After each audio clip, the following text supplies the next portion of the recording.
Ano pa talaga layunin ng doktrina ng predestination at election?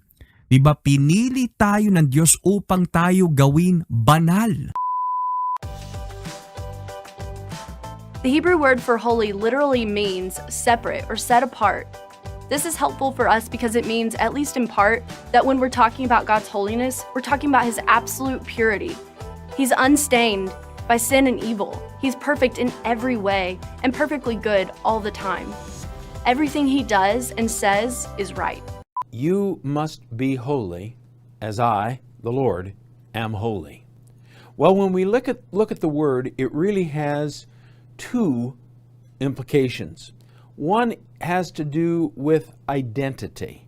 What is a holy thing? The identity of a holy thing is that it has been set apart for God's exclusive use.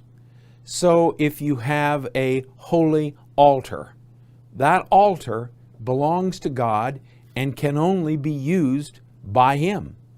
So in the New Testament, when the Christians at Corinth are called saints or holy people, what is Paul saying? He's saying that because of Christ, you now have a new identity. You belong to God, and you can only be used by Him. Paul develops that argument in a number of different ways. He says, you're the temple of God. How in the world could the temple of God be given over to the use of something that is contrary to God? So to be holy means to have a new identity.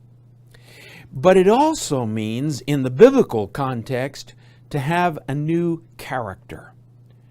A holy person acts in different ways from a person who is not holy. And this becomes very clear in the covenant. In the book of Exodus, God invites His people to enter into a mutual covenant with Him. He will do things for them, they will do things for Him. And in this covenant, then, God is saying, I want you to do certain things which in fact reflect who I am.